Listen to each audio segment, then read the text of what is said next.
Selamat pagi untuk Pak Dirman dan teman-teman semuanya. Kami dari kelompok 7 akan presentasikan aplikasi kami yaitu Si Pantau. Kami beranggotakan saya sendiri Zahra Desvira dan Asal Vito, Aditya Eka, dan Alvita Safito. Si Pantau merupakan aplikasi yang siap memantau dan menganalisis kondisi pengguna dalam situasi yang darurat. Dengan teknologi Artificial Intelligence atau AI, aplikasi ini menganalisa data lokasi, kecepatan kendaraan, dan detak jantung yang terhubung dengan smartwatch untuk menilai apakah pengguna benar-benar dalam kondisi darurat. Untuk memastikan tidak adanya penyalahgunaan pada aplikasi ini dengan tujuan untuk membantu memantau keberadaan pengguna dan menganalisis kondisi pengguna apabila pengguna sedang dalam keadaan yang darurat. Kami hadir dengan problem berikut, yaitu ada telat dibawa ke RS karena kegagalan penanganan dan berita-berita lainnya.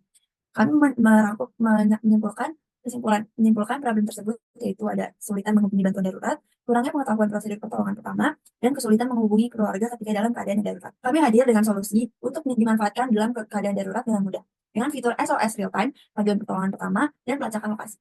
Kamu bisa langsung lapor kecelakaan, bantu korban, atau kasih tahu keluarga kamu kalau kamu aman. Didukung dengan AI dan IoT, si pantau juga otomatis mendeteksi kecelakaan dan kasih info ke rumah sakit terdekat, praktis cepat, dan bisa diandalkan kapan saja. Tidak hanya itu, teman-teman juga bisa membantu korban kecelakaan lainnya dengan melapor melalui fitur unggah foto atau video yang sudah disediakan. Selanjutnya akan dilanjutkan oleh teman saya. Oke, berikutnya saya akan aku jelaskan four steps ke podcast kami. Pertama, notes. Pertama, keterbatasan informasi medis korban kecelakaan. Kemudian selanjutnya, ketidaktahuan keluarga akan kondisi korban saat terjadi kecelakaan. Selanjutnya adalah layanan darurat yang telah datang yang disebabkan oleh informasi yang tidak akurat. Selanjutnya adalah kurangnya pengetahuan prosedur pertolongan pertama dalam kecelakaan. Selanjutnya adalah kesulitan berkomunikasi dan berkoordinasi dengan layanan darurat. Dan selanjutnya adalah kesulitan untuk memonitor atau melacak lokasi kecelakaan. Kemudian selanjutnya adalah ideas. Pertama di home. Untuk home sendiri isinya adalah pusat informasi, berisi segala informasi. Di home sendiri terdapat prosedur pertolongan pertama atau fitur yang berisi prosedur untuk melakukan pertolongan pertama.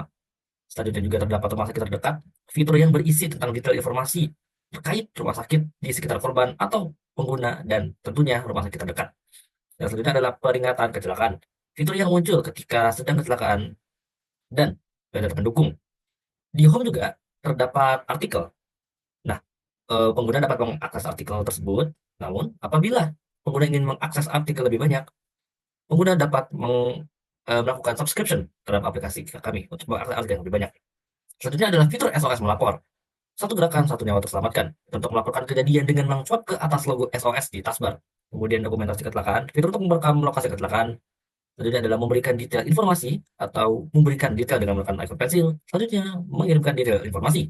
Menekan tombol checklist untuk mengirimkan informasi kepada pihak medis. Selanjutnya, lokasi and friends. Mengetahui lokasi secara real time, fitur untuk melihat lokasi teman ataupun keluarga yang terkoneksi. Selanjutnya terdapat fitur melihat detail lokasi. Fitur untuk melihat detail lokasi dari salah satu teman atau keluarga.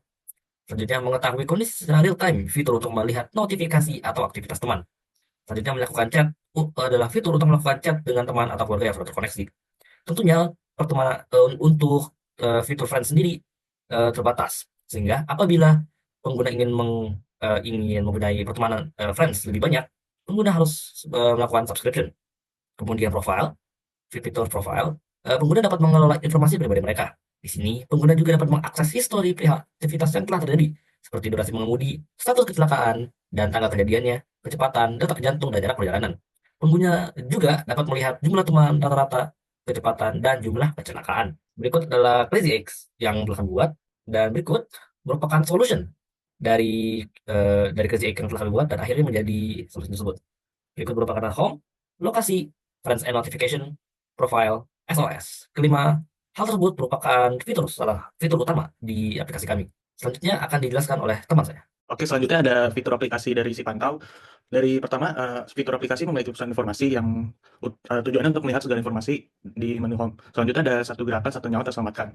Swipe ke atas untuk melaporkan kejadian. Lalu ada dokumentasi kecelakaan dengan cara menekan tombol checklist untuk mengirimkan informasi kepada pihak medis. Lalu berikutnya ada mengetahui lokasi secara real time. Melihat lokasi teman maupun keluarga yang terkoneksi. Berikutnya ada mengetahui lokasi secara real time, melihat notifikasi dan aktivitas teman. Lalu yang terakhir ada fitur histori mengemudi untuk memberikan informasi aktivitas terakhir yang dilakukan oleh pengguna. Berikut ada produk. Si Pantau menawarkan sebuah produk berupa aplikasi yang membantu seseorang apabila mengalami kondisi darurat seperti kecelakaan. Selain itu, Si Pantau juga bisa memberikan info terkini korban atau user secara real time kepada orang-orang terdekat yang terkoneksi satu sama lain, sehingga keluarga tahu kondisi orang-orang terdekat. Oke, selanjutnya di sini masuk ke komputer analisis. Jadi, kami Si Pantau membandingkan aplikasi kami, terutama fiturnya, terhadap Apple dan juga Live 360. Nah, yang pertama itu ada pelacakan lokasi secara real time. Si Pantau memiliki fitur tersebut, Apple juga dan Live 360 juga memiliki fitur tersebut. Yang kedua itu ada fitur Mutual Friends and Family. Si pantau juga memiliki fitur tersebut. Apple tidak mempunyai dan Live 360 mempunyai. Selanjutnya ada semua layanan itu gratis. Nah, si pantau itu memiliki layanan gratis. Apple juga dan Live 360 itu memiliki layanan yang berbayar atau subscription untuk fitur itu sendiri. Selanjutnya itu ada live report kepada rumah sakit terdekat secara real time. Untuk si pantau itu memiliki fitur tersebut, sedangkan Apple dan Live 360 itu tidak. Selanjutnya ada bisa digunakan oleh semua jenis smartphone. Si pantau bisa, sedangkan Apple itu hanya produk iOS itu sendiri, dan Live 360 itu bisa. Selanjutnya ada fitur panduan prosedur pertolongan pertama. Si pantau memiliki fitur tersebut, sedangkan Apple dan Live 360 tidak mempunyai. Selanjutnya ada investing.